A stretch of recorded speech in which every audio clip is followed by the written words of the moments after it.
Welcome, Internet, to the PixelPlay podcast, your weekly gaming podcast for gamers by gamers. I am one of your co-hosts, Kaylan, aka Catastrophe, joined as always by one of my co-hosts, Adam at CS Radical, and Chris at Gin and Chris, who is currently living his best Florida man fantasy and is not here this week. So you just got the original duo covering you this week. And we are going to be covering the biggest game of the last week, STARFIELD.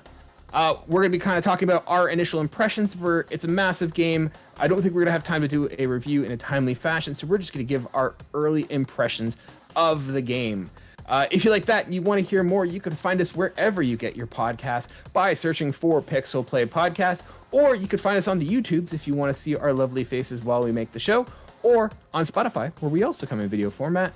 We also have a link tree with all of our socials if you want to join our fellow listeners, chat with us in our Discords. You can find all that on linktr.ee/PixelPlay Podcast.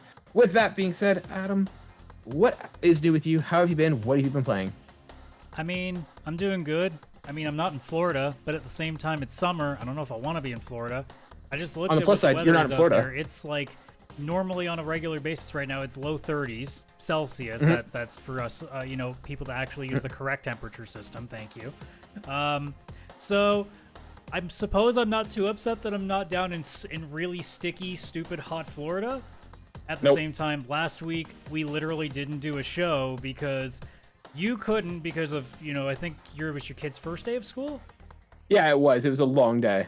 And literally in this room, the best I could do was dry heat, but 30 degrees in the room. And I'm like, no, I will die for an hour and a half because I will not do this completely shirtless because that is for Patreon. Also, YouTube won't allow it, I guess. I guess there's a second part of it, but Hey, we could throw an OnlyFans in the link tree if we need to. Whatever. Well, I mean, look, the initials to this podcast are PP. There you go. So... Yeah. But otherwise, I mean, unless you've got anything else to talk about, I mean, we can just go right into it because I have literally done nothing else but play STARFIELD this entire... Well, I mean, I guess if it was 2 weeks ago, what was I doing 2 weeks ago? Was I playing STARFIELD? Well, no, because STARFIELD only came out last Tuesday. Came out on Wednesday, right? Unless you paid that extra price, which I'm surprised the amount of people who paid that extra $40 to get the early access. I did thing. on our Labor Day because I literally went, I have nothing to do today, and I'm not starting anything because I'm literally going to put it aside for STARFIELD anyway. So screw it, fine. Here's your $40. Thanks, Microsoft. I guess this is me giving you some money back for all the other things I've gotten for next to nothing. So you know what? Fine, I'll let this go. Yeah, I'll be honest. I was really struggling, and I was in the same boat. I'm like, I'm not going to start something else. So I played. I was just playing Microsoft's biggest exclusive through Game Pass. I was playing. What's it called? Arcade Solitaire? Paradise. Paradise Arcade, I think it's called. Let me look it up. Have you heard of this game? I don't think so. Okay, we're going to be talking about STARFIELD this week, but I just want to give a shout out to this awesome little game. Let me just see if I can get the right name. But essentially what it is this small little game available on Game Pass. I don't know if it's on PlayStation, but it's essentially that you are a 19-year-old kid and your is dad... it that first person walking thing where you're running an arcade or something? Yeah. Okay, yeah. So your dad gives you Game Pass. I didn't look into. Yeah. Your dad gives you a laundromat and he's all oh yeah, he's the laundry king of, I don't know, it looks like South Detroit, whatever. And he's yeah, here, you can run the laundromat. And there's a couple arcades in the back, whatever. And he's all about you wanting to make a name for yourself as a laundry tycoon kind of guy. And so you go every day and you do laundry. You have to keep the place clean, maintain the toilets and stuff. But there's also a couple arcades in the back. And slowly you realize that you can make more and more money by running the arcade. And so you you save up the money to buy new arcade games. You increase the cost, you reposition them so that you put less popular games beside popular ones to give them a boost. It's basically you're running an arcade in the back of a laundromat, and it's awesome. You put everything right next to Dance Dance Revolution. Pretty much. So it's a lot of fun. I spent way more time with it than I thought I would. It's well, and the graphics are pretty good for the most part. It's got a weird tinge between realistic graphics / something that looks on Steam Early Access, but it's fun, and the gameplay loop is very addictive. So if you have Game Pass and you just want something that's easy to kind of like just put on a podcast while you're playing it, definitely recommend Paradise Arcade. But would we also recommend Starfield for podcasts?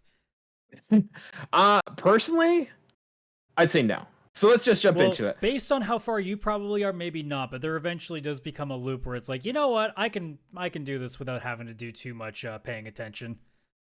So, ladies and gentlemen, we're going to get into our Starfield kind of early impressions. Like, kind of, this isn't our official review. It could obviously subject to change, but just kind of, we are both.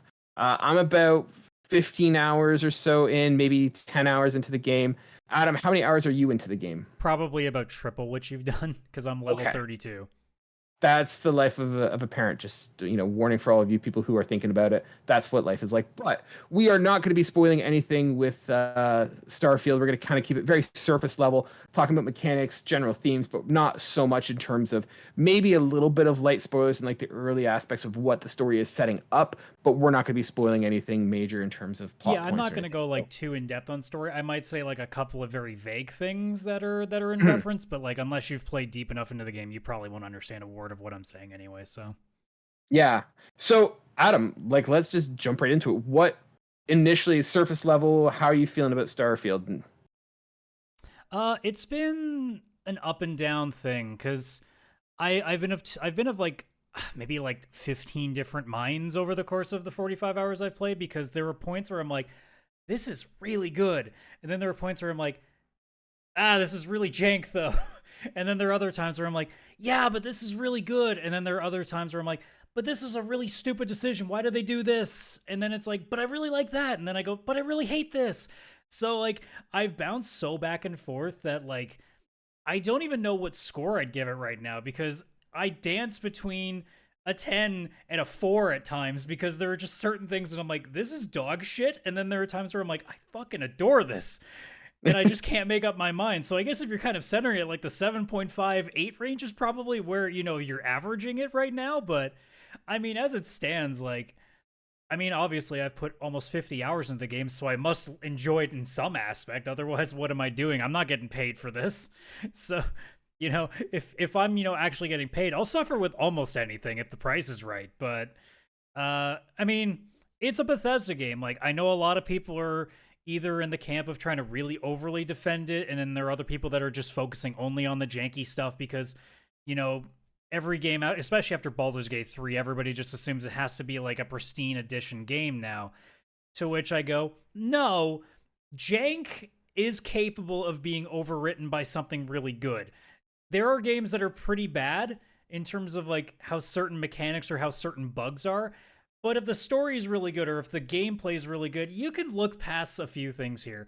And that's kind of in Starfield in a nutshell, where like there are a lot of things. Like I could sit here for about 2 hours and jostle off like the 55 things that I don't like about Starfield, but there's also an equal amount of things that I do like about it that are offsetting it, so I still end up having no qualms about continuing on. And I mean, when we get towards the end, then we'll be able to finally truly judge it for what it is. But as it stands, I'm glad that I get to eat crow a little bit, because it is a pretty damn interesting game to play. Is it going to be Game of the Year? I don't see any reason to believe that it would be Game of the Year. But I also don't think that compared to, say, Fallout 4 or Fallout 76, neither of which that I enjoyed at all when I played those, I am enjoying this leaps and bounds more than I enjoyed the last couple of Fallout games. So if Space Fallout is what it took for me to start liking Bethesda games again, I mean, it makes sense. Something had to be Mass Effect, when BioWare's not making these anymore. Yeah, for me, I am in a bit of a different camp. I think, once again, I'm early, so the polish hasn't worn off yet, but I'm really liking it. I'm a big sci-fi fan. I love space exploration. And I'm liking and I'm not a big fan of like alien space sci-fi kind of stuff. Like obviously there's like some like there hasn't been anything in terms of like, it seems very much like just a human-based colonization sci-fi adventure, which is what I particularly like. I would say this is like a high quality, highly polished Bethesda game. This is not the best game ever made. This is not Like I haven't played Baldur's Gate, but I feel like Baldur's Gate is probably the superior RPG of the It's two. very polished for But Bethesda standards. Let's go with this is that. a very polished. This is a polished Bethesda game. If it is not going to sell anyone who doesn't like Bethesda, but if you are a fan of their work, you're definitely gonna like it. I love the story. I feel like they've actually improved a lot of things. Like Bethesda is not known for like gunplay in terms of their games, but I feel like this one drastically has improved it. Yeah, so like for me, this is just it's Bethesda at its best, for good and bad. This is not to say this is the best game ever, but it is the best Bethesda game I think we've gotten in a very long time, and I'm very excited about Since it. Fallout New Vegas, I would say honestly. I would say probably like I Oh no, was not sorry, a big like that's technically Obsidian. that's Obsidian. So Fallout 3 then. Yeah, see, I didn't mind Fallout 4, but it was not their best adventure. I literally played it for like a few hours and went, "This is literally Fallout 3 without anything interesting about it. I'm not interested." See, for me, I love post-apocalyptic games and I love exploring, so I always enjoyed exploring the wasteland ruins. Like that just appeals to me. But let's jump in like first into just general, once again, the narrative. Like we're not going to go into super spoilers. But it seems like the gist I have, and I'll kind of take the lead on this one because I'll spoil less because I know less. But it seems like you are part of a group called Constellation that is going around looking for these mysterious objects that you discover, and this group is going around looking for them. This isn't a huge spoiler. This comes in like 10 minutes into the game. It's not huge. And then there's a bunch of factions that you can join along the way. Do you think it's a spoiler if we talk about what the factions are? At this point, I mean, you could be vague. I mean, as of right now, I've been a part of 3 different ones. 2 of them that are I would consider to be, you know, your good guys. Like one of them is very military based. One of them is very much like almost like in a way, I guess it's almost like a Wild West like sheriff's office. Yeah, and then Lone Star Ranger. There's also space pirates. So that's what I've seen so far. Yeah, your choice of factions you could join are basically, from what I see, Space Marines, Cowboys, Pirates, Cyberpunk. I'm waiting for Space Ninjas. And Pirates. That's pretty much it. Like, yeah. So, I mean, right now I'm living my space cowboy fantasy. I'm going around bringing justice to an like unlawful space, you know. Oh, so you're doing the Freestar right now? I'm doing Freestar. Okay, keep on that, and this is for anybody who hasn't played Starfield yet. As soon as you have the option to go for this faction, stick with that quest line if you can, because your default ship isn't that great. You get a nice reward at the end of that entire storyline, and it's worth it. It is worth it. Okay. So stick with that as long as you can. I don't know if you get level gate out of it, because I started it much later than I think others would have. So you might have to stop for a second just to get a little bit better or a little bit better gear maybe, but stick with it as long as you can, because the rewards are very, very highly worth it. I just love the theme, and like this is one of the things that kind of bugs me is that like, because Fallout 4 to a certain extent had it that you could play all the factions, but at some point there was a cutoff where you had to like choose a side to be part of. I don't get the impression that that's something that happens in Starfield, and I kind of feel like some of these factions are diametrically opposed to each other. And I find it weird that you can kind of play all sides. I mean, as much as you can. Had anything to give me an inclination that I'm going to have to pick one eventually. But I mean, if that's the case, like you could make a case of you're going between different star systems. Who's going to remember your face? That's true. You could literally just dip out and be like, all right, I'm just going to join the collective version of this space cowboy group out in this galaxy. They won't remember a goddamn thing about me. True. It's like those old sitcoms where it's like one guy like going on 2 dates at one time. No one's going to know. What are you thinking of like the story though? Like not going to spoilers. Like, do you find the story captivating? Do you find it engrossing, or is it just background noise and you just going out exploring? It's honestly for me window dressing at this point. Like at the beginning is very strong because I don't feel like the story as I stand currently with Starfield is a strong narrative. The atmosphere and the exploration and the awe of the world around you is what is really the narrative to you. The story is just kind of things to make you go from point A to point B. Whereas, you know, in a game like, say, a Mass Effect, there is a story-heavy focus in there. Where I think with Starfield, it's not to say that there isn't a story focus. There are a few moments here and there, and one in particular that I won't spoil that did actually make me go, son of a bitch, because I realized what was going to happen. And, you know, it was a big deal then. But, like, all in all, most of the story missions that I've played, I couldn't tell you much about them anymore because it's just go find the thing or go kill this guy or go do the thing, go find this place. Like, it's not too intense on the story it's trying to tell. Like, this isn't me with a Trails game where I'm talking to you about how you need to play 10 games to really get the most out of the story. Starfield, you can do anything in any order and out of order if you want. Like, it's not going to make the biggest difference because at the end of the day, you're looking for space junk and you can just go to wherever you want. And if it means you're going to take 5 hours on one planet to just go and do every little side mission, whether or not it's important, you can do that. Go right back to the main story mission and you won't miss a beat because you'll remember, oh yeah, I was looking for the thing. That's it. Yeah. So you're not getting too lost, but I wouldn't say that the story is like, if I was to give it a rating, like it's a 5-level story, like it's nothing special. It's painfully average, but you aren't playing Starfield looking for, you know, a Game Awards Best Story nomination. Yeah.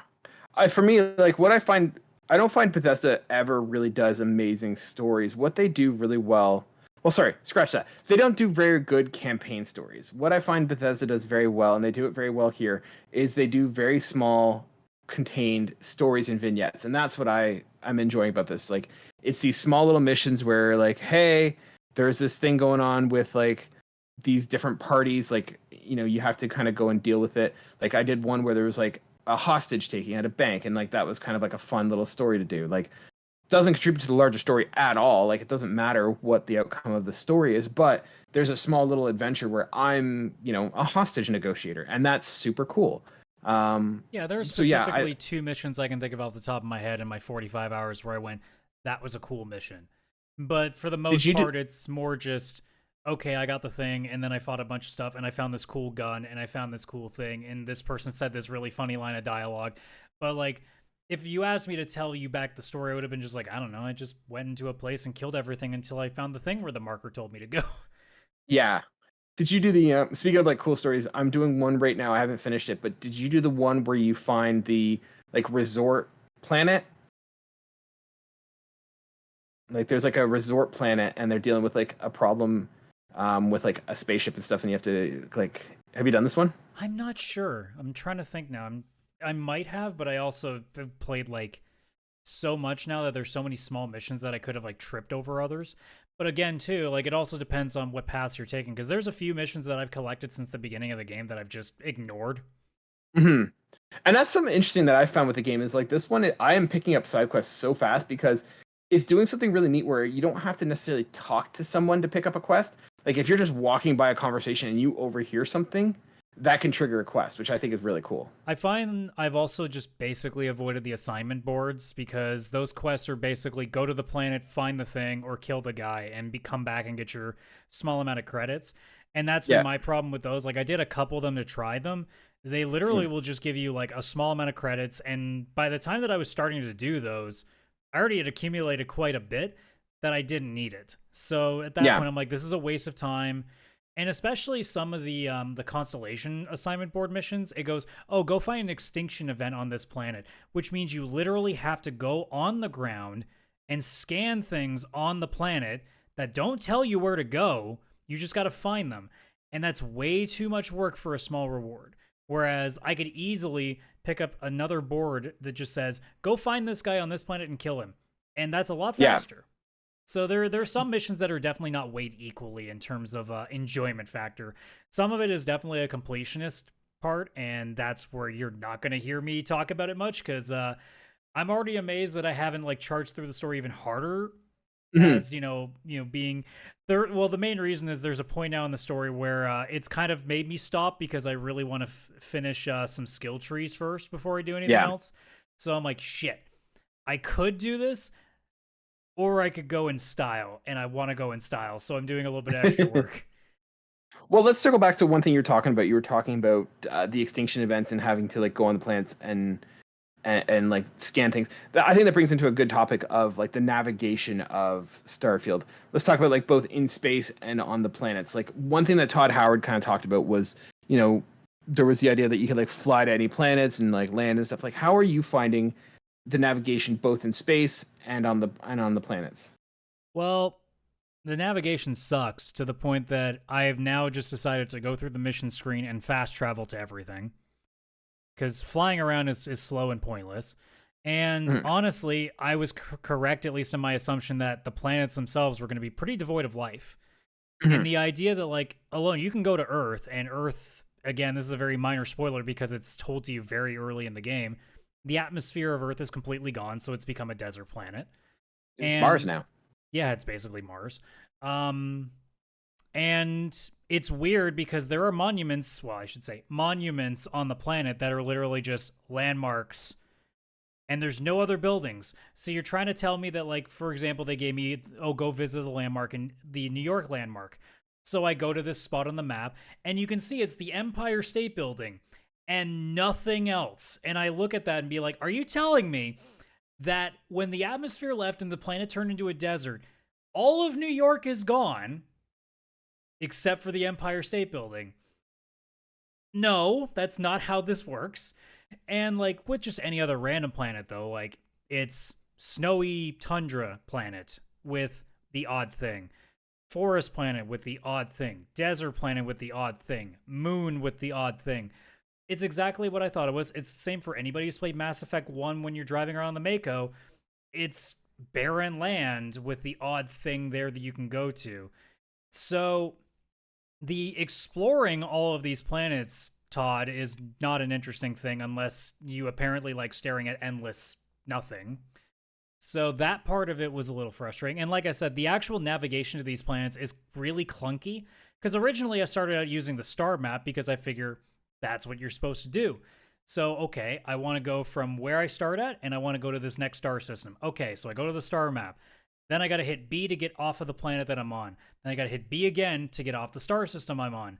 Then I got to drag my cursor around to find the star system that I want to do. It's not like it just like hard clicks to everything. No, I actually literally have to pull all the way and try to find it. Click on that, then click on the thing I want, and then hold X to go travel. And depending on where I'm at, you still got to wait for the grav drive to engage. And that's like a minute's worth of button prompting before you get to the place you are. Or you can just open up the mission screen, click on the objective you want, hold X, boom. So it's, and that's also assuming, like, there's also the issue that like your grav system or gav system, or whatever it's called, may not even give you, like, may not even be able to take you directly to that solar system. You might have to hop to 2 or 3 solar systems to get to where you want to go. Because as you get bigger ships, you can make further distances. In the early stage, the Frontier, which is your base ship, does not give you a lot of room.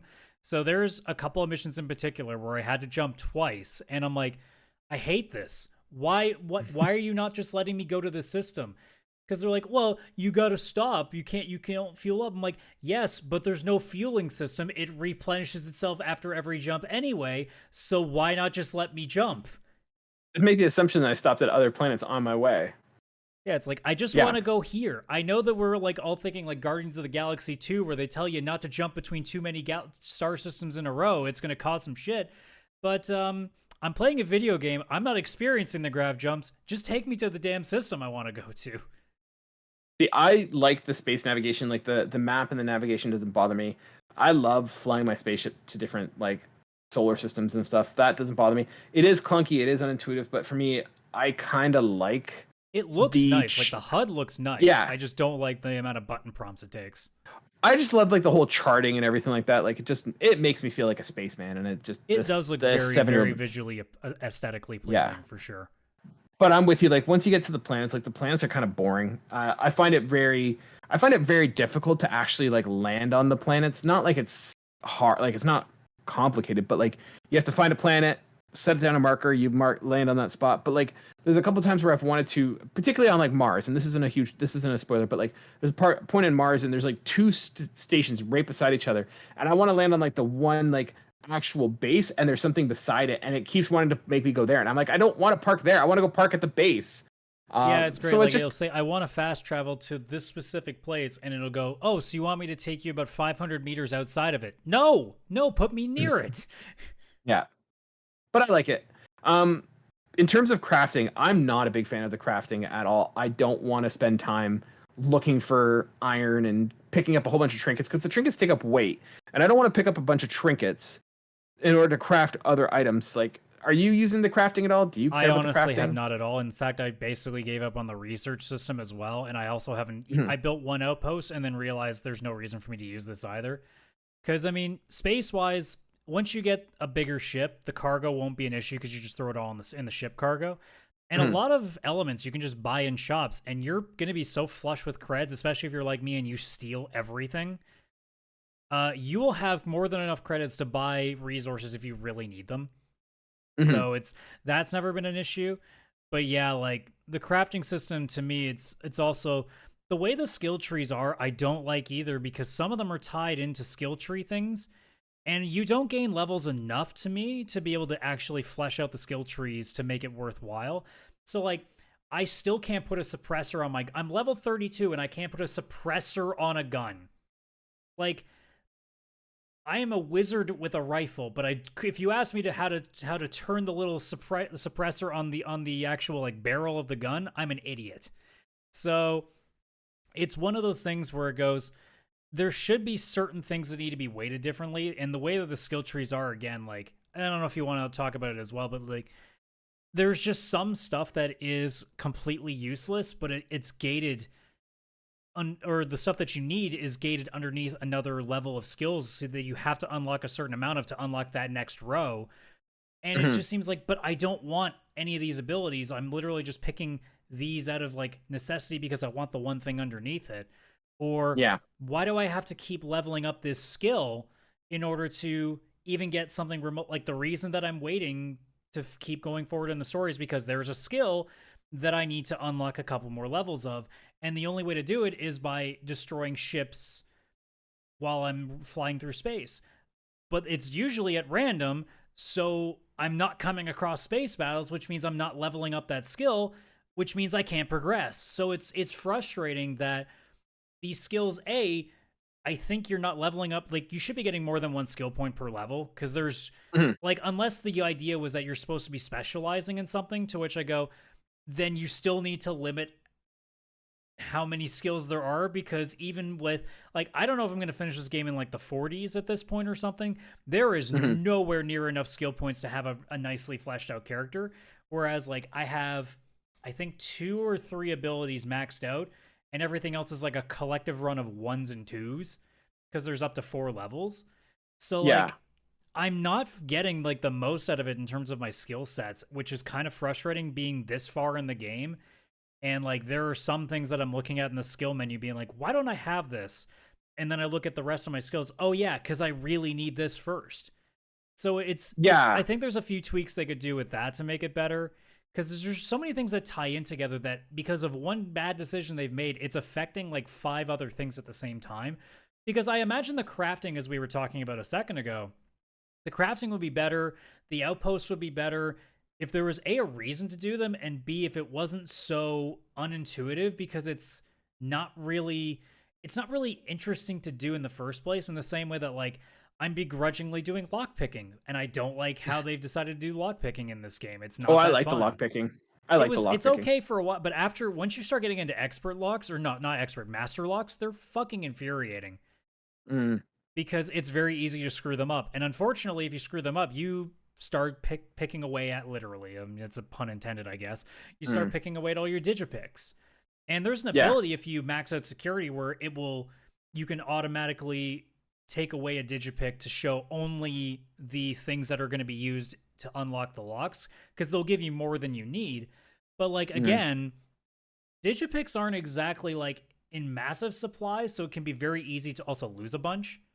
Yeah, and that's something I noticed because like I go back to the Fallout games and they used to have like the whole bobby pin system of for picking locks, and you had a ton of those. Like it was very rare that you And didn't you have a wouldn't lose bobby them pin. But I unless you find broke because you weren't doing it correctly. Yeah, like you were forcing it. But I find, yeah, here like the digipicks are pretty sparse and And like they will break even I if don't you're want to lose doing it them. right. That's my Um, other issue too, is if you do the yeah, entire puzzle correctly, you still will lose a pick. That makes no it sense. it consumes every time you open it. It consumes, Yeah, which to me and is sometimes like, it's not even worth it. no. Yeah, especially that, because a lot of the time it's just a handful of credits and some ammo, which is like Or cool, but here's some food where it's like it recovers 3 health. I'm like, great, I've got oh like yeah, there's 200 another hit one. The points. food is completely useless. I was stashing food for a while until I realized, okay, I can just keep stashing and buying med packs and that solves my problem. I don't need food. Yeah, because like a thing of food will like weigh point whatever pounds, which is not much, but like when it only does 3 health at a Yeah, you got time, to like carry like 50 of them to get your health bar back. pretty much, It yeah. would be So easier that if they would also have like a button that just takes every food that you have until you max out your health again. mhm. Because also, it's not exactly fun to go, okay, now I'm going to eat a bunch of this and a bunch of this and a bunch of this and a bunch of this. And by the end of it, you're like, oh, wow, I just only did 5% of my health bar. That was a waste of I'm time. gonna drink. I'm gonna drink 4 liters of milk to get my health back. There's no repercussions of And drinking you four haven't liters of thrown milk up all at at all once. yet. Yeah. I do um. appreciate the Canadian representation, though, with the Canuck freeze-dried poutine and maple pancakes and stuff. I do like that. I Oh, I haven't appreciate seen that. that yet. Oh yeah, I haven't seen there that is a yet. brand that has like a maple leaf on the can, and it just says can uck. Oh, I have seen that. I'm sorry, I have seen that. Um, Going back to the skill trees, I'm mixed on the skill tree. Like, I totally agree with your criticism of like there's not enough skill points because I find that annoying. I do like the fact that like you have to do something in order for your skill I points don't to mind increase. that. I think though that in some cases they take a little too much. Like again, the whole thing of needing to destroy ships to unlock a skill. Ship combat isn't as common as you think it is unless you're literally just No. traveling planet to planet to find them.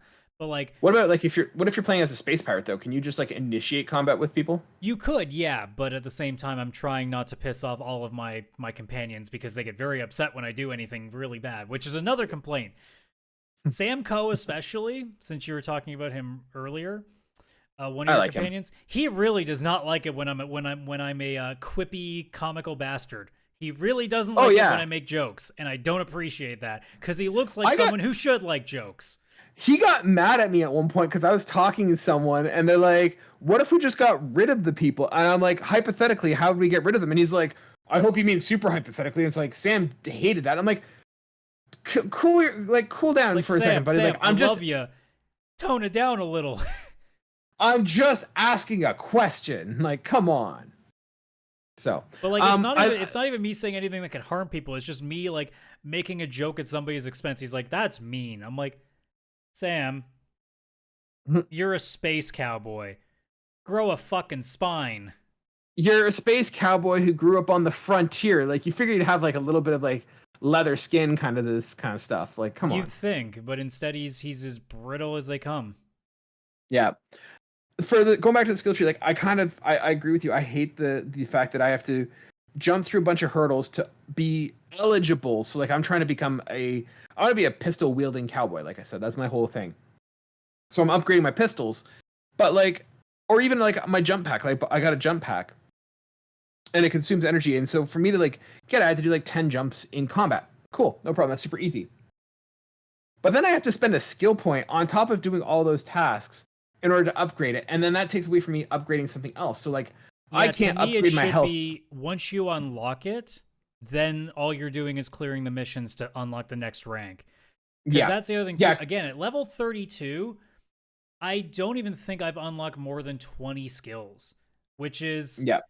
pretty bad considering there's like at least 20 or I'm trying to think there's like 5 I think there's like There's a five. total There's like 5 windows. 15 each with each group, something around that.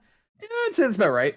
So And then like each one I think multiplies by 4, right? so when you think about it, I've been playing for nearly 50 hours and I've probably haven't even unlocked a third of the skills yet at their base level. And you can't upgrade the lower tiers until you upgrade enough on the top Yeah. ones, which is And I yeah. don't concentrate on one field because I'm not interested in specializing in just combat or just ship piloting or Mhm, just science, especially mhm. science because I don't care about botany. Are you kidding me? We're not fucking nerds. We're here to go shoot. We're here to explore space and shoot people. We're not nerds. But like, it's another frustrating thing again with the lack of skill points that you have, because it's like, I would understand if like maybe you come across books that unlock another skill point. That's what Fallout used to do. Because you do find books along the way that will add like something. Like they'll say, oh, like you'll add another like another couple bits, like another percentage to your shield or something. I don't know. I can't think of any of the ones off the top of my head, but I'm with you. I have like, I want to say like around 10 of these books that just do some sort of permanent addition to your skill set. But like, there's nowhere you can like pick up a book that just adds an extra skill point to you. So you're spending so much of the game, and it's not like I'm asking you to let me unlock literally every perk out there. That's not what I mean. But also like, I'm going to finish this game and go, wow, I didn't even unlock the skill that allows me to do more damage with energy weapons. Like, that's where I'm sitting at this point, because I can't justify them because I don't use energy weapons that much. So there are 1,000 other things that I need to be worrying about rather than that. But it would be cool to also have my one really badass laser gun that I don't use that often actually be viable. But I can't, because I want to make sure the stuff I'm using more is viable. Agreed. Like, and the thing is, like, if you want, like, there's a theoretically that you could end the game with the same amount of health that you had at the beginning, because, like, to upgrade your health is a skill point, which is kind of ridiculous. Yeah, like, there are things immediately that you go for, like, you go for ballistics immediately because that's just bullet damage, period. That maxed out immediately. Security is a big one because you want to be able to lockpick, because that's going to get you a lot of early loot. Persuasion obviously is a big one. I've also found that we actually boost pack put is a pin right big there deal, because the boost pack is basically a core mechanic of Starfield. So 100%. You want to boost that. I was at the point where I was trying to get to one mission, like an early mission, and it's like, you need a boost pack to do this, and I'm like, all right, well, I don't have one. But I want to pivot back. I mean, technically, you always have one, but until you unlock the skill, you can't use it. I don't know. It's how just to a use backpack on you that you're just wearing for show at that point. Yeah. What do you Which think is of the also persuasion dumb. system? That skill, no matter what, should be unlocked at the start of the game. Because I don't know about you, but it shouldn't be that difficult to figure out how to use a jetpack. I'm sure it's just a button on your arm or something that you're hitting to just turn it on so you do a little boost. You can't tell me that that skill couldn't have been unlocked at the start, Bethesda. Like, you clearly made this a core component of your system. Why wouldn't you just unlock it? Right. I want to go back. What do you think of the persuasion system and how they do it there? I don't like it that much. Because a lot of the time, especially now that I've unlocked a couple other ones, like I've unlocked the commerce one, which is just, or no, it's bribery. And that one gets me through a lot more than actually persuading people. Eventually, I just go, oh, there's the red option, which is normally really difficult to get people to like. And it's just pay 2,500 credits and it completely clears out the bar. And I'm like, I have 300,000 credits. That is like me literally like handing out a 5 to people. Like, that's nothing. Yeah. It's weird because, like, I like the persuasion system in the sense that, like, how it works is you have like a certain amount of pips. Like, you need to get like a score of 4 to get the person to agree with you, and different comments have different score values. So, like, and different odds of actually hitting too. Well, I find this is what I was gonna say. Like, so, like, the numbers work, but like as you go like larger. So if you have like a suggestion that has like 6 points, if you get them to buy it, it'll totally work. But like, it doesn't seem like there's any rhyme or reason as to like what is the higher percentage of success. Like, I've done low ones where I've started to wonder if it's actually just a narrative base, because it is. Like it's 100%. It's 100%. And this is what I think is really neat. I think that the color scheming on the side is BS. It means nothing, at least as far as I can tell. But the cool thing with the persuasion system is that you almost need to, like, it's interesting now because you have multiple choices on how to do it, and you have to kind of read into like what the prompts are telling you, right? So like, if like going back to the hostage negotiation, like, you have to read about like what the hostages are concerned about, what they're like, what they want, and then you have to find the answer that best correlates, or best, like, if they're scared, you have to leverage, like, you know, comments that bring out fear. If they need sympathy, you gotta sympathize with them. Like, it's interesting that the like you have to pick the comment that kind of makes sense with what they're saying, not necessarily what is the easiest or the hardest. And I thought that was Yeah, really cool. I think that's probably true, but at the same time, like, there's still that part of me that wonders if it's just random, because there are some people that I'm just immediately addicted to them, and they go, "Whoa, okay, fine, calm down," and I'm like, "You're literally been holding a gun to like people. Why are you Yeah. suddenly freaking out just because I yelled at you slightly?" So it's like, I think it might just be at random, and it would be, honestly, if it really is like a narrative based thing, I think that's cooler than putting numbers to it, because that's what it looks like when you stare at it. Is that, Mhm. oh, if I do the ones, I have a better chance of getting them, but I only have so many turns, which is another complaint I have about it. If I succeed, why am I losing a point? Yeah. The only time you don't lose one is if you're at literally your last point, and if you get it right, you get to keep going. To me, then at that point, I go, well, then why am I losing the points on the other ones? Like, Mhm. the system just doesn't make any sense. That's also another reason why I'm not too big on the persuasion system, because I don't understand how they made it. Because, like, it feels like it's Yeah. supposed to be a chance thing, but then it also feels like a narrative thing, but it also feels like a you have only so many chances, but then you have infinite chances technically. So it's, Yeah, it's weird. I don't really know where to go, and especially once you unlock bribery, it's almost completely pointless for most characters, because then you can just throw money at them and the problem goes away. Yeah. Also, Um I do like though how Cool. later on, as you become more and more developed, there are other things that unlock. Like, I can't remember how I got a hold of it, but now there's an option for industrialist, which is me being like, you playing Cyberpunk and wanting to go corpo. You can just be corpo and just be like, yeah, you're going to understand this, and they'll completely just bypass what you're doing, because you understand that you're speaking their language, so they're like, oh shit, so you know it too. It's so they can't get anything past you. I literally was just doing that recently on a mission where I could have persuaded or I could have attacked them, or they just gave me an industrialist option and they said, "Oh, so you're X core. Oh, then you know how this works." I'm like, "Yeah, I know," and then it just solves everything. So I like that as you get more experience too, there are options that can even get you through stuff faster. But it also again goes and flies in the face of, well, then what's the point of persuasion? Which is why I only have it at rank 2 and left it alone since, because it doesn't seem like I need to go any higher than that. Yeah, I was putting a lot of money and time into persuasion, and I'm kind of like, I don't think I necessarily need this. At least it's not something I'm going to put points in right away. So we'll Mm-hmm. see. Um, Graphically, what do you think of like the performance, the visuals, and the art style of the game? Like, do you think that does this look next gen? Does this look old? Like, what are your thoughts on the performance of it? Uh, I think it depends on where you are. If you're just staring into well, I guess the universe, it looks great. Like being on a planet and just seeing, like, there was one planet that I landed on where I was literally next to like a Jupiter-sized gas giant, and that looks so fucking cool. That stuff is really neat. But like the planets themselves when you're on the ground don't look that good. It just looks like an endless field of jaggedy rocks, so it doesn't really look that appealing. Which is The probably how most planets look like, to be honest. Like, I've not Sure, been to other planets, but that's but the probably what they graphics look aren't like. really good, aren't really helping it either, when it just looks like really pointless like texturing. Like, it just looks like a lot of copy and paste work. Hmm. Whereas like the sandwich in these games looked really super detailed.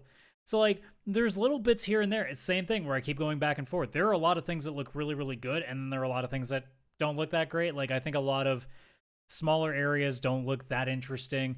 A lot of the NPCs, like a lot of the clothing doesn't really look all that detailed. A lot of the facial expressions are very, as Bethesda games always are, they're not really all that well put together. So like I think the graphic fidelity for space, which is what Starfield is supposed to be, its major factor of, I think that looks great. The actual people part of it and the actual like moving, like the enemy types and things like that, like they don't look that great. I think Hmm. that's where it falters.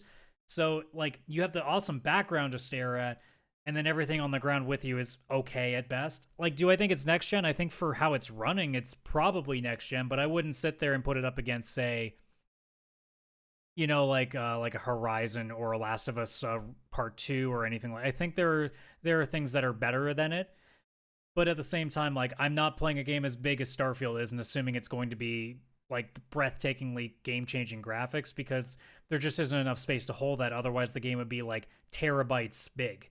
it would just be impossible to fit on a hard drive. Agreed. Yeah, I agree with you on the idea of presentation and all that. Any kind of closing thoughts before we just move to a larger discussion about Starfield? Anything you kind of want to talk about? I really don't like the space combat. It's very much hold down the trigger and then just slow down it when they pass you, speed back up when you get them in your crosshairs again, and fire. It's not nearly as interesting as at least with your ground combat, where you have the boost pack, you have special abilities that you can use, and you have like all these little like different guns that you have. Like there's a lot more differentiation in the combat on the ground, but in the ship you have at most 3 weapons. And the flying around, even as I've like unlocked a little more maneuverability, it's not enough to make me go, this is really good. Like I've played the last what was the Star Wars game that was specifically just space combat? I'm blanking right now. Is it Squadrons? It might be Squadrons. I think it's that Squadrons. felt way better, and I still didn't like it nearly that much, but it's definitely way better than what Starfield has. But Squadrons again, we're was also talking so about a good game in that's VR. trying to do so many different things too.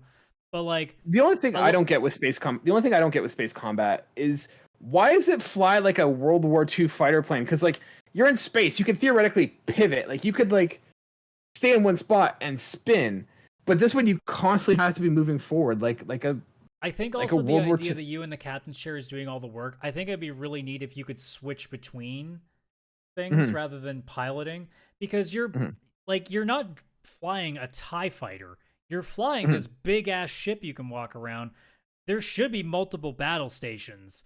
I mean, we all watch The Expanse. We know there's multiple things for the gunners. So like, wouldn't it be possible to be like, okay, if you have somebody who's like your pilot, because I think Sam's major skill is piloting, which I don't know what the hell that means. Well, I think that's the other thing too, but I'm not even gonna bother with that part. Again, that's part of the list of things that I don't get with this game. But like, couldn't you recruit somebody who's a good pilot and then you flip to the gunner seat and just do all the firing, so that way you can move a lot more smoothly to be able to shoot the things, rather than it passed you, now you have to turn around. But if you turn around at full speed, it's going to take forever. So you got to stop, which means you're going to take a shit ton of hits, turn to finally get them back in your crosshairs, and go again. It just feels very clunky. And it's also because I need to do ship battles to unlock that skill I was telling you about. It's equally frustrating because I don't want to do ship combat more than I have to right now. That's like my last big complaint. Like there are a lot of things, like when we do a review, I'll probably have a master list of things, but the ship combat is one of those ones that I'm like, man, a lot of people thought it was looking cool, and I went, I think it looks cool, but I'm also concerned, and I'm immediately here to say, like, I hate it. I don't think it's good at all, and they could have gone without it. Yeah.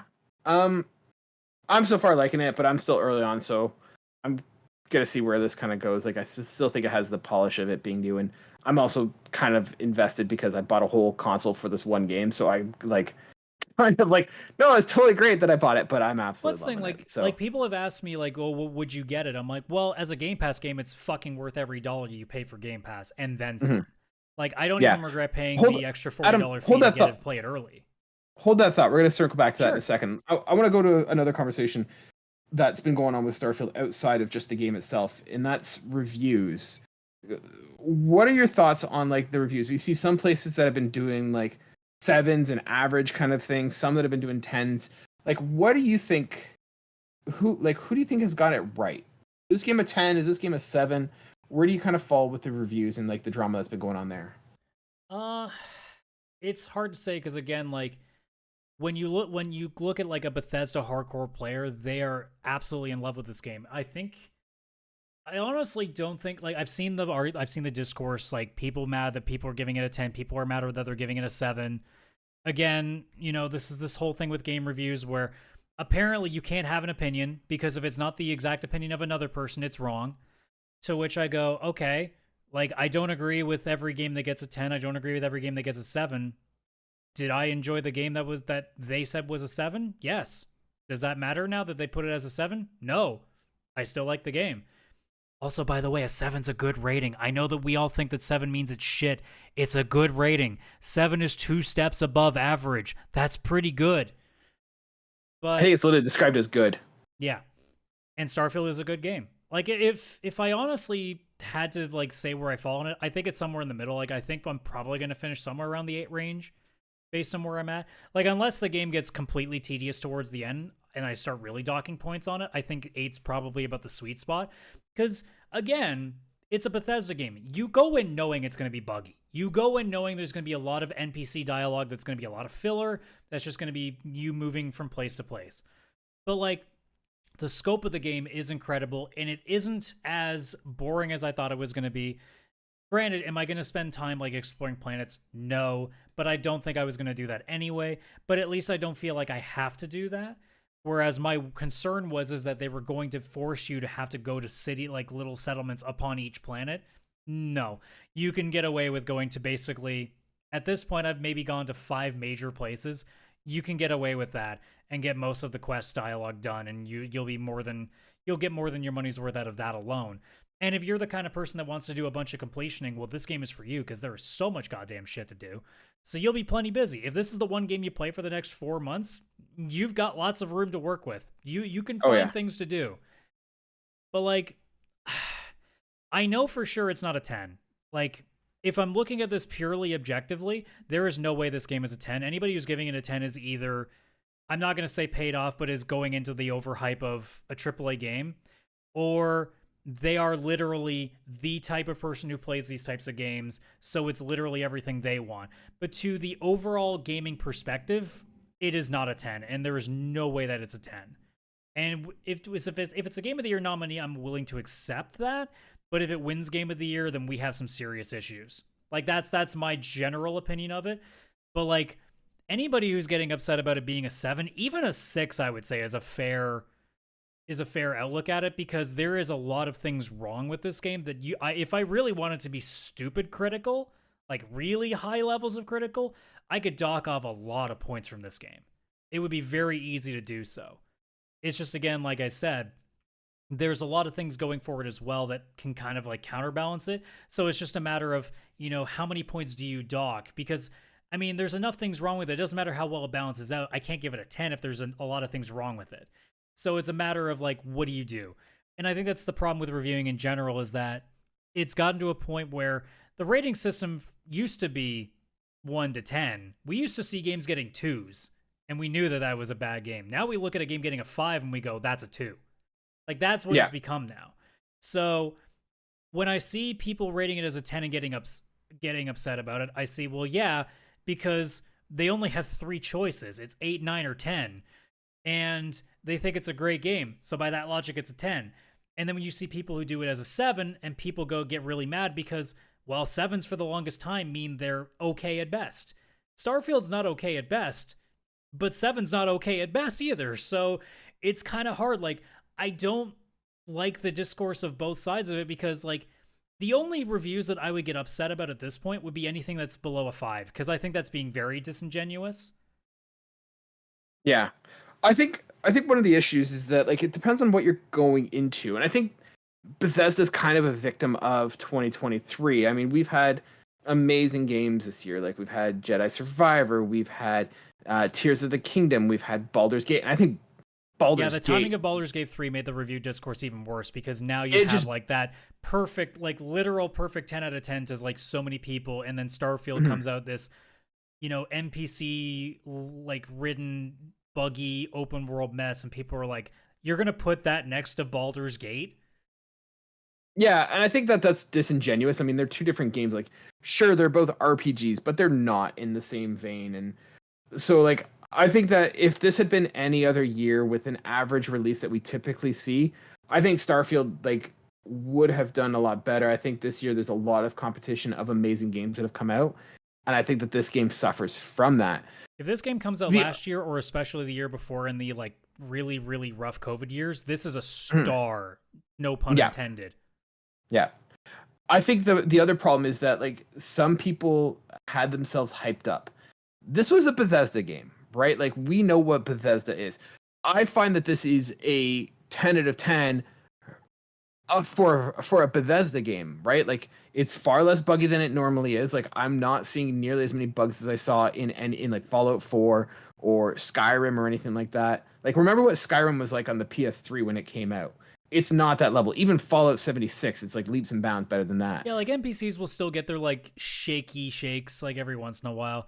It's really funny if you blow them up from behind on their packs and they fly into the ceiling and then they'll literally get stuck and just start like flopping around like a fish up in the ceiling. See, those are funny. I can deal with those. I've had a couple of quick save crashes. Yeah. But like, other than that, like the system autosaves so much that you don't lose almost any progress anyway. So it's not been a big deal.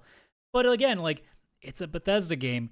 You knew it was coming. You know it's going to be big. Exactly. And I think those who kind of knew that this was a game from Bethesda and expected a Bethesda game were really happy with how it turned out. I think the people who were expecting this to be some groundbreaking, you know, revolution for Bethesda are the ones who are coming away being like, it's a 7. Like, and that's kind of where I think it falls. So like, for those who are kind of on the fence of like, should you get it or not? I think it's like, what are you looking for? Are you looking for a Bethesda style game? Great. Follow or Starfield hits that number. If you're looking for something fresh and original, Starfield's not that game. It is what it is. It's unapologetic about it, and it does it very well. But it's not reinventing the wheel. No, it's and again, like, anybody rating it a 7, is it necessarily because they were overhyped? No, I don't think that's necessarily true either. I think you can pick a lot of things about this game to lower that rating enough to be a 7. Mm-hmm. But I think also, like, this is where we're coming again too with the idea of, can you take a review at its face value? This is why, again, I don't trust written reviews anymore. I go to YouTube because you can hear, you can see what they're talking about. And also, like, you build a rapport with an individual. Whereas, like, again, everybody points to IGN. IGN is like 50 plus people that do reviews on that site. Yeah. So it's not X person reviewing the game. It's IGN reviewing it. And it's never the same person reviewing each game. So IGN rating one game a 10 and one game an 8 isn't indicative of what IGN thinks. It's indicative of what the reviewer thinks. Whereas, I completely agree. Whereas, like, say, like, I'm a big Yahtzee Croshaw 0 punctuation guy on The Escapist. So when he likes doesn't surprise me at all. Yeah, right. But like, when he likes something, I know what that means now because I've built a rapport of seeing what he's done over the years. Same goes for a guy like Video Game Donkey. Like, there are certain guys out there. Same goes for Total Biscuit before he obviously passed away. You build a rapport with guys after you've seen what they've reviewed for different games. You get a feeling for what they actually like. You get a feeling for what they don't like. And Donkey did it best in one of his videos about game reviews where he said, look, I fucking hate JRPGs. So when I think Persona 5 is actually pretty good, you know it must be a good game because he generally doesn't like JRPGs. I mean, shit, Kaylan was really interested in Final Fantasy 16 and this motherfucker hates JRPGs. So you know that Final Fantasy 16 has something going on. Yep. It doesn't, despite your opinion towards the end, but it doesn't, but it sells it at the first time. Or like that, but that's the thing. Like, it's 100%. Find your personality that resonates with you. I don't know. Maybe it's three guys from Canada who do a weekly podcast. Adam, let me do the plug. Maybe just listen to 3 guys from Canada who like chat about games that they like, and you get 3 different opinions all in one place. I don't know. Where would you find something like that? Mine, because you think all my opinions are trash. So. But that's the discourse. You have someone who has bad ideas, and you're like, oh, if this guy's giving that opinion, go with the opposite. I'm going to listen to this Kaylan guy. He knows what's going on. But like we said, like, if you go to an aggregate, like a Metacritic, like, what does that tell you? Does Starfield being actually, you know what, Starfield being an 85, honestly, in this case is actually a pretty fair. Yeah, it's pretty accurate. I think that's actually pretty fair. But like, if you go to Metacritic, generally speaking, or Rotten Tomatoes, if you're a film guy, like, you're just looking at an aggregate. That's not usually indicative of anything.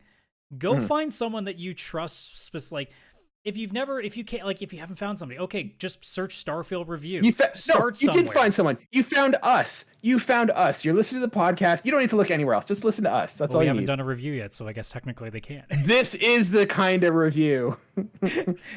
But again, like, you find like a number of channels that you've seen, like, okay, here's like 10 games. Make sure some of them are ones that you like, so you already know what you're thinking, and then find some that you didn't like. Have a reference point and work from there.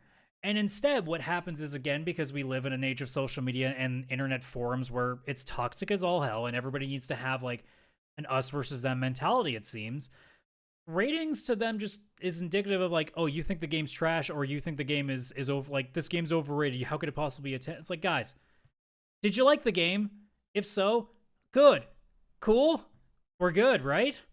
And if you don't care, like, if you didn't care for Starfield in the first place, why do you care that it's getting a 9 or a 10? You're not going to play it. What's the fucking difference to you? Oh, I know. Because you're going to be mad when it wins awards over another game that you like at the Game Awards, which is another conversation we have to have. Again, probably towards the end of the year when everybody starts getting mad about that too. Let's do it around November, December when the nominations come out. Let's come back to that one again. But like, again, circle back, guys. Y'all need to just enjoy the stuff that you like and don't worry about what other people are saying. Holy shit. I want to ask one other question. We've talked about like the importance of Starfield to Xbox. Question is, was this enough for Xbox? Was this the game that they needed, or does it fall short?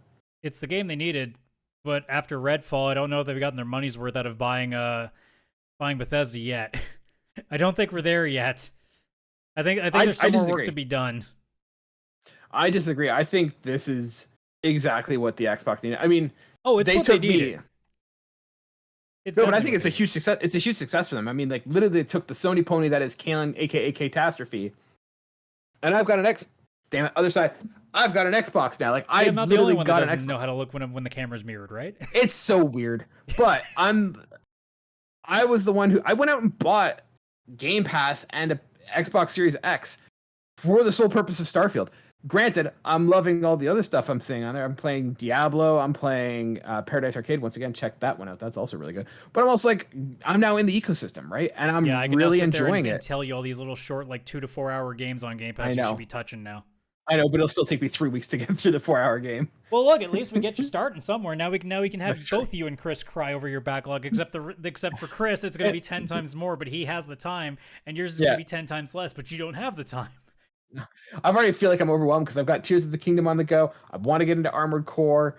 I'm working on Starfield. Like, it's brutal, but yeah, like I think it's a huge success. Like I saw anecdotally on Reddit, like someone was saying that they work at a GameStop and they've sold more Xboxes this month than they've sold in the past like 3 months. So like, I think it's a huge success, and I think it's really good. I think this is the start from that game. This is the start of Xbox turning that ship around and becoming a viable player again in now they have to follow up, which is the big one. And I don't know what that next follow-up is at this point. Because, I mean, there's stuff on the horizon, but, like, there's not that de facto one. Like, Starfield was the big one. We know Elder Scrolls 6 is not coming for quite some time still. It's just getting started now. For quite some time. Like, Perfect Dark is still hidden behind, like, some amount of developmental hell. So, like, there's nothing on the horizon that we can see that's, like, that level of big that we're going to go, like, ooh, that's the next big one. I think the interesting thing though is that like now that people are like, if they're getting into the ecosystem for Starfield, like I got into it for Starfield, and I'm like, all right, well, I'm gonna get this Game Pass because it's such a good idea. And now I'm like, oh yeah, look at this game, check out this game. Like, it's really like I'm now in that. It may not be that I'm there for the first party exclusive or like the party exclusives, but I'm now there for like the ecosystem of itself and Game Pass, which is honestly super cool. And, you know, screw you, Sony. You messed up with the PlayStation Plus, but we'll talk about that another time. Yeah, I mean, I don't think Plus is doing badly, but in comparison, again, it's no contest. But we've said that a bunch of times on the show before. Like, Plus is a decent alternative, but it's not the better alternative. Plus, once in a while, especially if you don't buy a lot of games, you'll get some nice stuff in there every month, usually.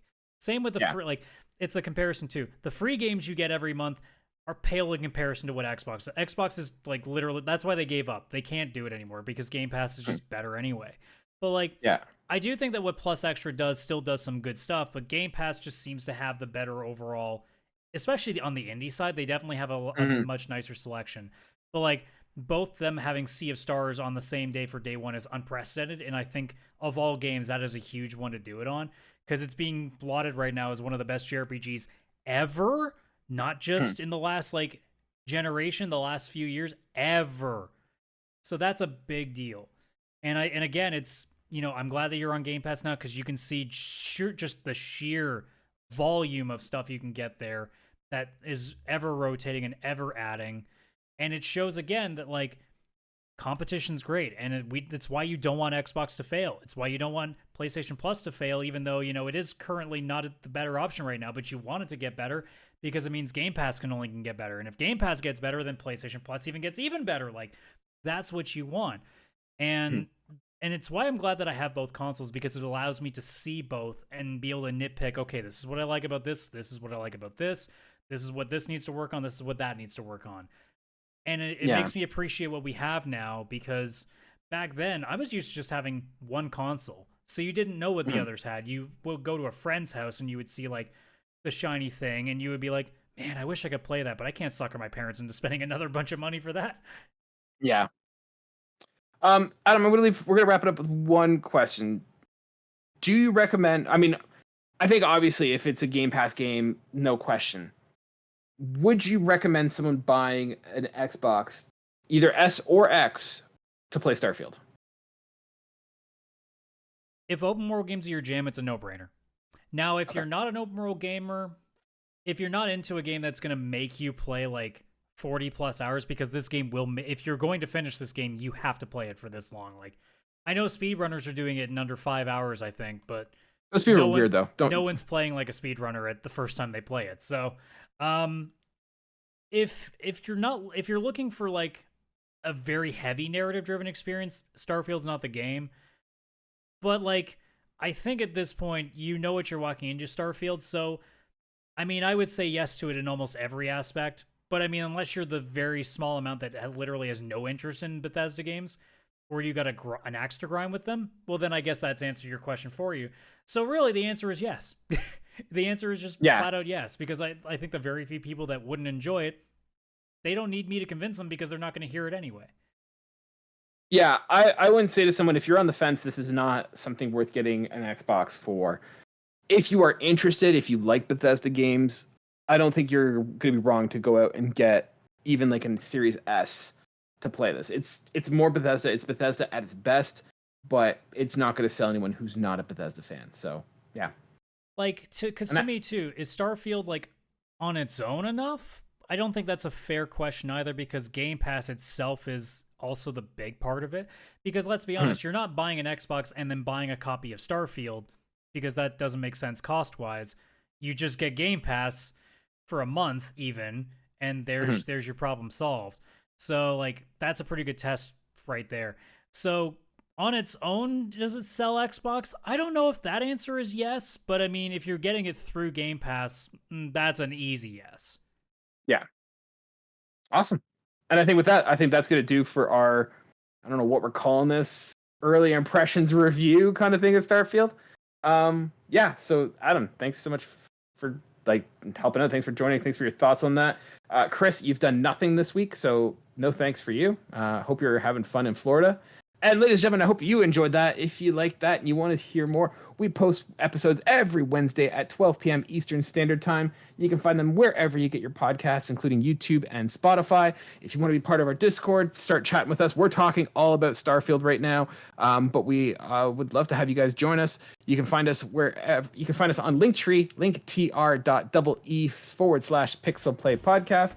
And with that, then great chat with you. We'll see you guys next week. Bye for now.